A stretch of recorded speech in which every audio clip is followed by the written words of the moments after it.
Juan jua Banta Karina. Juan jua. Kunai bang, sehat? Sehat. Iya, itu yang kita minta dalam kehidupan ini. Jadi teman-teman semua, siapapun yang melihat video ini, hari ini saya bincang-bincang ringan dengan abang saya tentang berbagai hal tentang kehidupan. Mungkin pertama sekali, mungkin bisa abang kenalkan diri. Silakan bang. Terima kasih Pak Lister. Kalau nama saya rasa selalu dipanggil kalau bekerja dulu Dr. Andus Jusen Brutu. Iya, iya. Lalu sudah berkeluarga, ada 4 anak, 3 putri, 1 putra, dan semua sudah menikah. Istri beruanak ampun. Cucu sudah 6 orang. 6 orang ya. 4 perempuan, 2 laki-laki. Abang aslinya dari mana? Asalnya? Kalau asal-usul asli lahir di Papak Barat, persisnya di kota Ornakat, yang sekarang termasuk kecamatan Pergeteng-Geteng Sengkut. Pergeteng Sengkut. Kecamatan Salak. Kalau Brutunya, Brutu dari mana?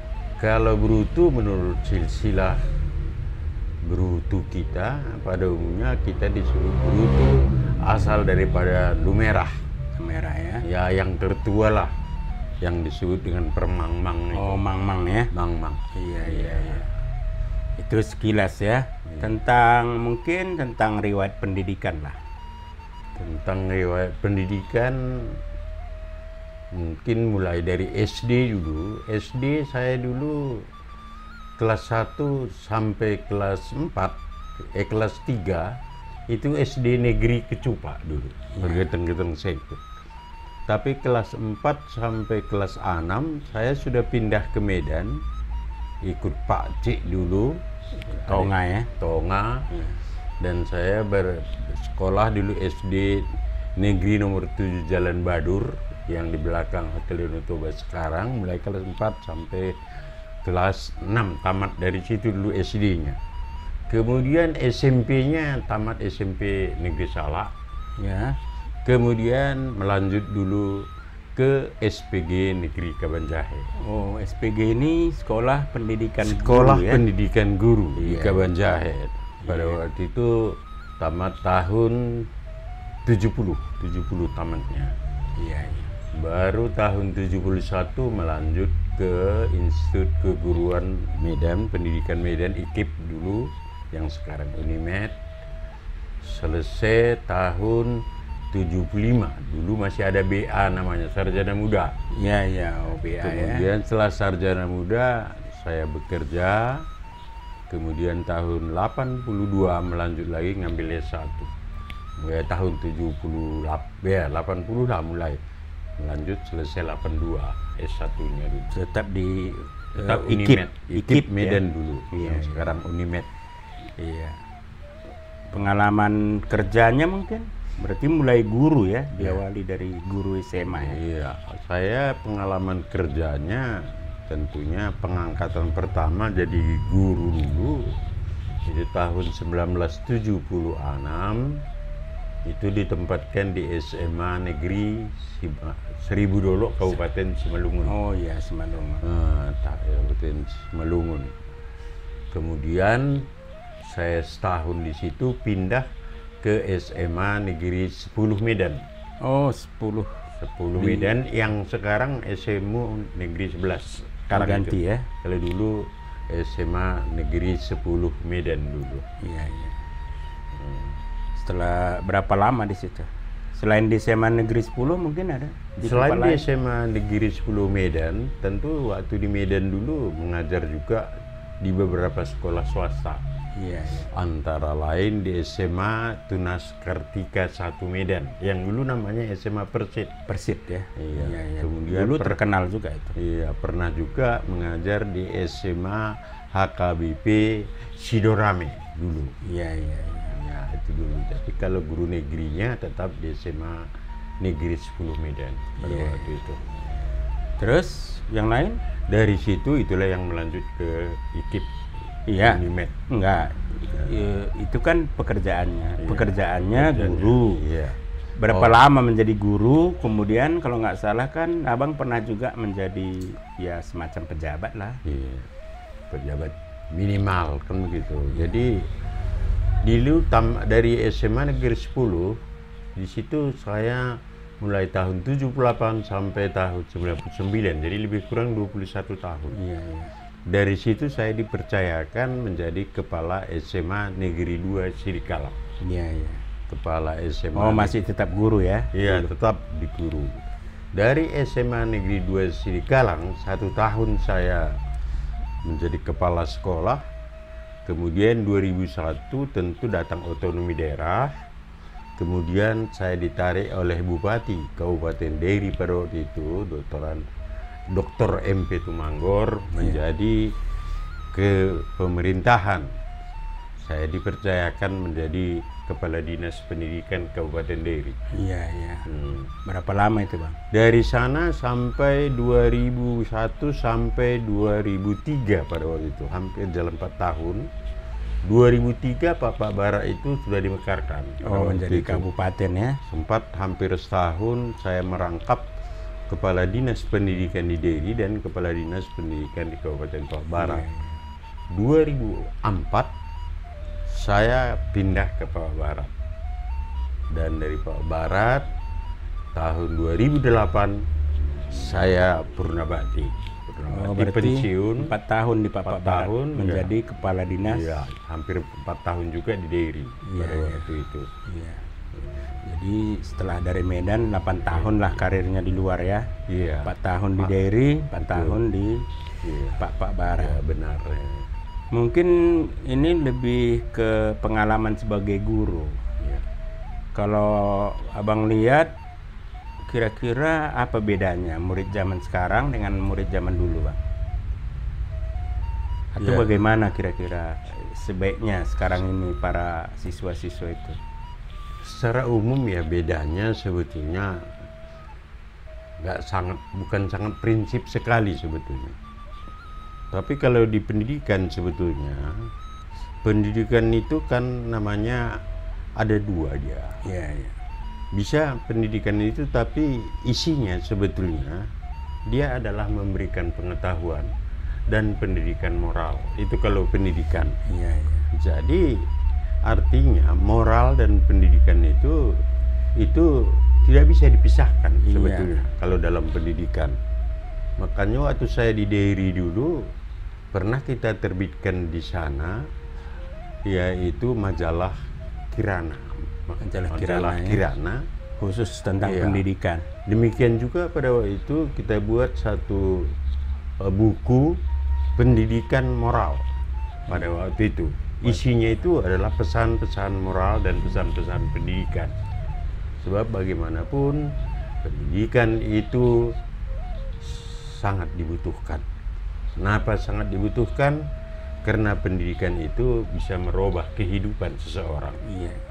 Tapi kehidupan seseorang itu berubah, tentu harus dua-dua tadi harus jalan. Beriringan ya? Iya. Beriringan. Ada Jadi, pengetahuannya, tapi ada moralitasnya. iya. Ilmu dan moral itu nggak bisa dipisahkan. Tidak bisa ya? dipisahkan. Karena merupakan satu kesatuan. Iya. Jadi apalagi zaman sekarang ini bahwa siswa-siswa sudah banyak dipengaruhi oleh media sosial, pengaruh digital yang begitu luar biasa canggihnya di dunia sekarang ini. Maka pendidikan moral tidak bisa ditinggalkan. Sangat-sangat ya. Sangat, iya. Iya. Jadi artinya kecerdasan itu harus dibangun dari beberapa aspek berarti. Iya. Jadi selain kecerdasan intelektual, kecerdasan moral, kecerdasan religi dan lain sebagainya tidak bisa dilepaskan ya. Iya. Itu maksud abang kira-kira ya. Iya. Iya. Kemudian ini bang, selama abang di Dairi dan di Pak Barat, apa kira-kira kesan dan pesannya selama menjabat di sana? Kesan dan pesannya saya rasa kesannya pasti banyak kan begitu, karena bagaimanapun jabatan struktural itu ya tentunya banyak positifnya, banyak negatifnya, tapi yang banyak adalah positifnya. Kuncinya adalah hanya satu, kepemimpinan. Ya. Kalau kepemimpinan itu tulus, jujur, benar, maka apapun yang kita sampaikan kepada bawahan itu bisa diserap mereka biasanya, bisa diserap itu.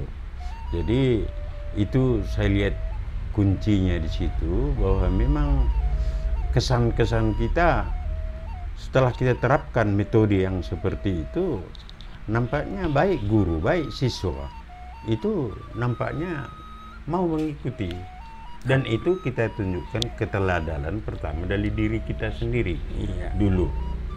Jadi banyak orang menyatakan sekarang ini pimpinan ini keteladanan yang perlu dibangun. Iya. Abang setuju nggak dengan itu? Sangat setuju sekali. Itu yang saya sampaikan tadi. Keteladanan itu sangat dibutuhkan. Bagaimana kita mengatakan orang lain jujur, harus benar, tulus. Kita juga tidak seperti itu. Iya.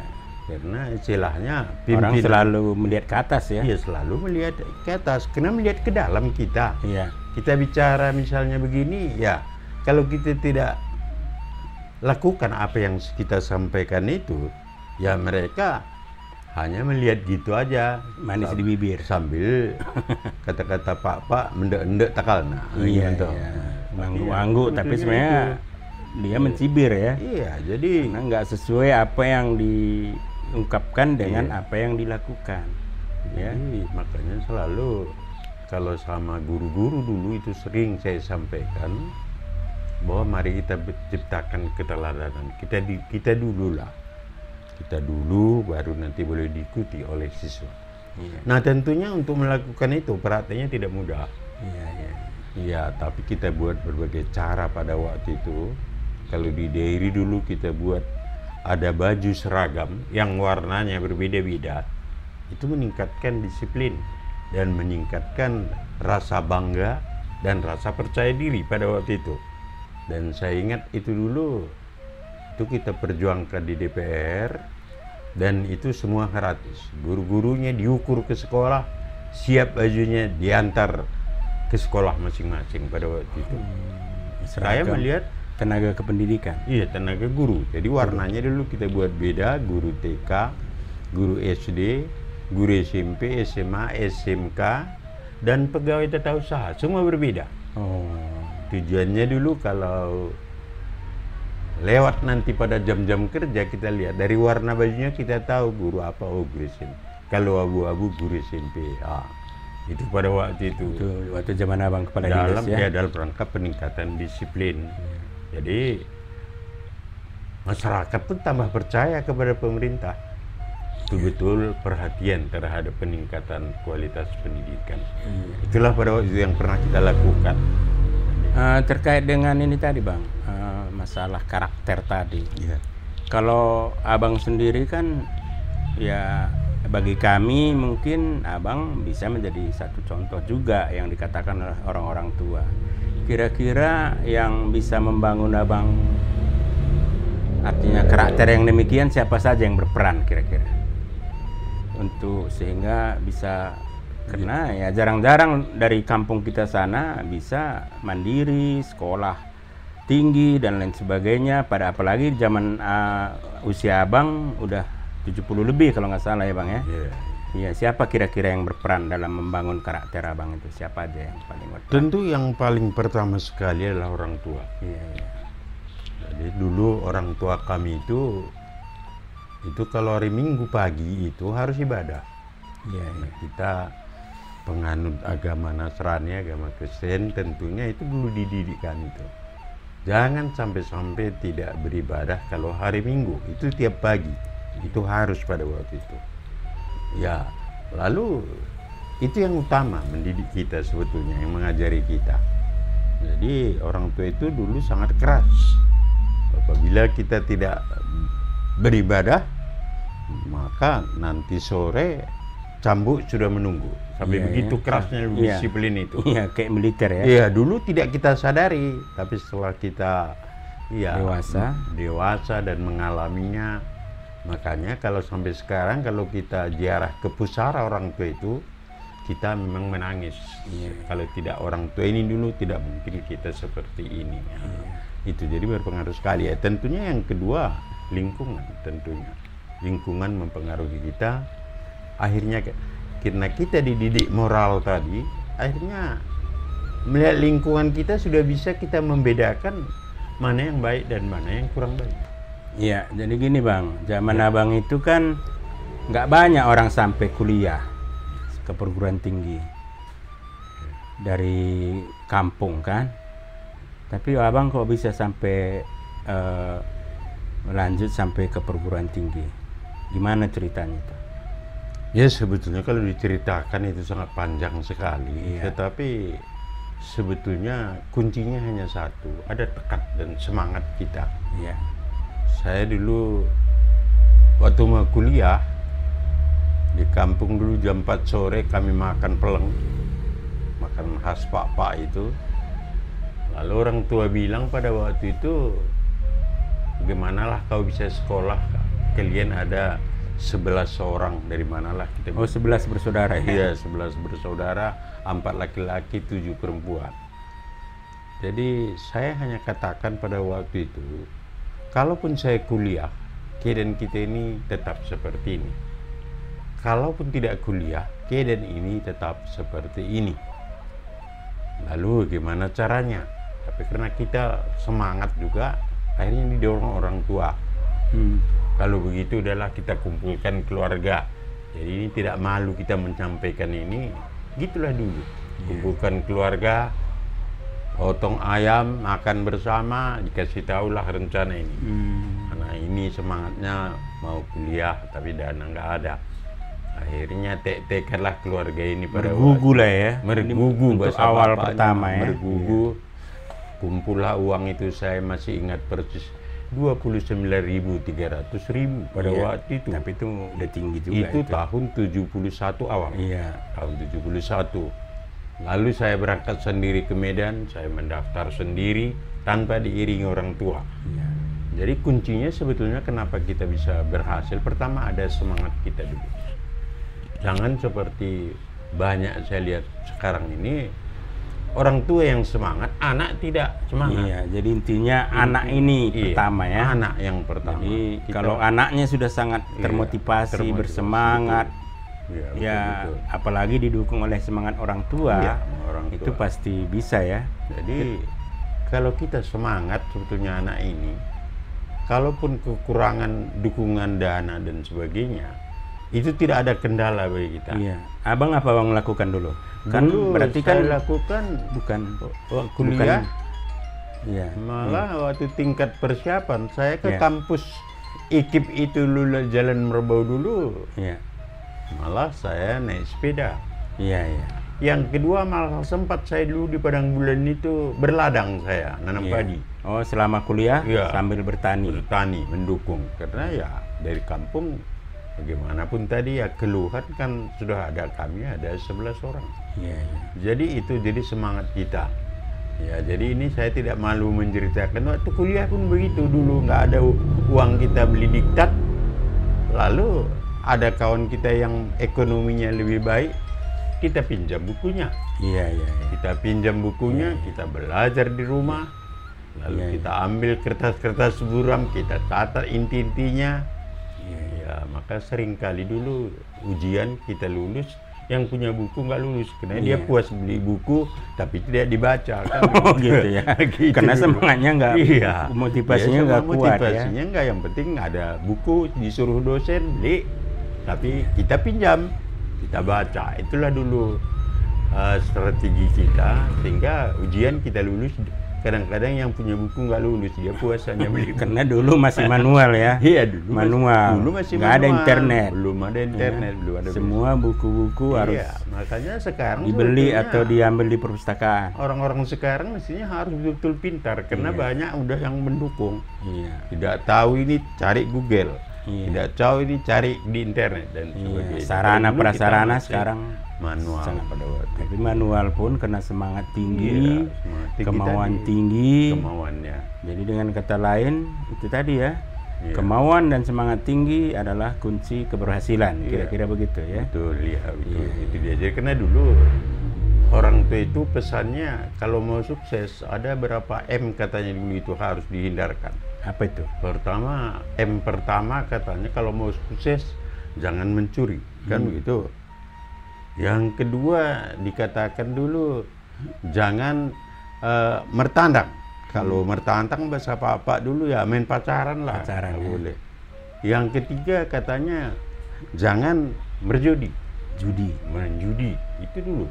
Jadi M itu selalu terngiang di telinga kita karena itu dipesankan waktu habis makan peleng tadi. Oh, waktu dari kampung ya, Di itu kampung, terngiang. terngiang terus. Iya. Jangan mencuri. Jadi makanya kita pun dulu sampai S1 ya nggak pernah pacaran lah. Iya. Ya artinya bukan kita tidak normal juga, tapi artinya kita fokus bagaimana supaya berhasil. Sekolahnya. Dan ada tekad itu dulu kita pikirkan dalam hati kita. Kalau orang tua aku seperti ini, tentu aku akan rubah nasib orang tua ini. Itu. Jadi tidak lagi orang tua yang berperan penting, tapi kita yang punya semangat. Kita tadi. yang punya ada motivasi yang motivasi tinggi untuk belajar. Soal ekonomi belakangan ya. Ya, ekonomi itu nanti datang sendiri, tapi dibarengi dengan moral tadi. Iya. Kita tetap tekun Iya. mengikut Tuhan, itu yang penting. Iya, itu salah satu lagi ya. Iya, itu lagi. Sesuai dengan kepercayaannya tentunya ya. Iya, sesuai dengan Oke lah Bang, jadi kira-kira apa pesan Abang untuk ya generasi muda umumnya atau khususnya Pak atau mahasiswa atau murid-murid, apa kira-kira pesannya? Nah, saya rasa pesan terpenting berdasarkan yang sudah kita jalani pengalaman kita kepada anak-anak kita, adik-adik kita, cobalah gigih belajar. Harus berpendidikan. Orang tua pun harus fokus menyekolahkan anak-anaknya. Karena bagaimanapun pendidikan itulah yang bisa merubah kehidupannya. Iya. Makanya kalau orang Batak Toba dibilang anak koki doha moraun yau katanya. Kenapa? Karena dampak dari pendidikan itu akan berpengaruh terhadap kehidupannya, baik kehidupan ekonomi, kehidupan sosialnya. Itu dulu kita lihat. Jadi pesan kita ya, tolonglah para adik-adik, kemudian gigihlah belajar, apalagi dengan zaman teknologi yang begini canggih. Iya. Banyak pengaruh yang menggerogoti pikiran kita. Lalu kepada orang tua, fokuslah dorong anak-anaknya supaya benar-benar sekolah. Karena tanpa pendidikan, maka kehidupan ini ya kita katakan ya mungkin hanya begitu-begitu aja lah, begini-begini aja lah, kan begitu. Jadi salah satu untuk bisa merubah hidup berarti kuasailah ilmu, Kuasai ilmu. tinggi-tingginya. Dan orang tua ya bertanggung jawab lah sama anak-anaknya kan. Yang merasa belum bertanggung jawab selama ini ya harus gigih. Di samping tentu seperti Abang bilang tadi, intinya sebenarnya anak itu juga ya. Kemudian ini mungkin kena tahunnya aja nih Bang. Ini kan tahun pilkada. Desember ini di kampung kita, Pak Barat dan beberapa kabupaten kota Sumatera Utara akan melaksanakan pilkada. Apa kira-kira pesan supaya pilkada ini berlangsung sukses dan kondusif? Apa kira-kira yang bisa Abang berikan? Pertama tentunya karena itu adalah pertarungan dari segi politik. Tentunya pertama dulu yang penting dijaga keamanan. Tentunya kepada warga yang sudah berhak memilih, pilihlah orang-orang yang punya visi misi dan program yang baik. Jadi jangan lihat orangnya. Kemudian apalagi tadi fokus diarahkan ke Papua Barat, kita di sana bahasa apa pekai rantai. Hubungan bersaudara ya. Bersaudara, hubungan keluarga semua. Marilah kita jaga persaudaraan kita. Siapapun pemimpin di sana ya marilah kita dukung. Yang penting janganlah saling menjelekkan, saling memfitnah, karena itu tidak baik. Marilah kita berdemokrasi yang sehat. Itu aja sebetulnya pesan kita. Siapapun nanti kita lihat programnya apa, visi misinya apa. Ya tentu dari sanalah kita menilai orang yang akan maju, karena kita belum tahu siapa sekarang yang maju di sana. Iya, kan belum gitu. belum. Iya. Iya. Itulah Untuk masyarakatnya Iya. kan sekarang ini ada istilah jadilah menjadi pemilih cerdas. Iya, iya. Itu gimana kira-kira? Setuju nggak abang dengan pernyataan itu? Iya, pemilih cerdas ini. Pemilih ya, cerdas. Pemilih yang cerdas ini, itulah tadi yang kita sampaikan itu. Tandanya dia cerdas. Coba ikuti pelan-pelan apa visinya ke depan tentang Papua Barat, apa misinya. Lalu ada program-program konkret yang harus dilaksanakan. Yang tujuannya meningkatkan kesejahteraan masyarakat Papua. Jadi jangan lihat orangnya, tapi Jangan itu lihat aja. luarnya ya. Jangan lihat luarnya, dalamnya dulu. lah. Dan jangan saling menjelekkan, jangan saling memfitnah, karena itu merugikan kita sendiri. Ya, Merugikan karena kita semua masyarakat di sana kita. masih Iya. bersaudara. Iya, karena kita di sana Tidak ada yang nggak bersaudara di sana. saling bersaudara. Pak namanya pakai rantai semua di Iya. sana, marga-marga itu. Iya, jadi itulah kira-kira semacam kesan dan pesan sore hari ini bincang-bincang saya dengan Abang Zusen Brutu. Beliau ini termasuk sudah tua lah, udah sepuh lah ya, tapi alhamdulillah dia masih sehat walafiat sampai sekarang. Amin. Mudah-mudahan beliau tetap dilimpahkan oleh Yang Maha Kuasa kesehatan sehingga di masa-masa mendatang kita bisa berdialog lebih lanjut lagi tentang berbagai hal. Jadi 12 tahun pensiun, Ya, tapi puji Tuhan lah sampai hari ini belum ada keluhan. apa resepnya? Kenapa bisa sehat begini? Resepnya hanya satu, hidup ini sederhana. Iya, Selalu saya bilang, yang kita persulit-sulitnya hidup ini maka sulit. Kenapa Iya. tidak bilang sederhana? Artinya kalau mau sehat, disiplin makan, disiplin istirahat, disiplin berpikir. iya. Kalau tidak mau masuk penjara, kalau dia ASN, jangan korupsi. Kan Iya, sederhana. sederhana ya, Kan betul, sederhana betul. sekali. Jadi kan? itu ya, jadi Itu itu sebelum Anda tinggalkan YouTube kami ini jangan lupa like, subscribe. Jadi intinya hiduplah sederhana, jujur, bermotivasi dan punya cita-cita tinggi bagi generasi muda. Iya. Demikian saja percakapan kami hari ini, mudah-mudahan ada manfaatnya bagi kita semuanya. Lia Sate, Juan Juah Banta Karina. Juan Juah, terima kasih. Iya.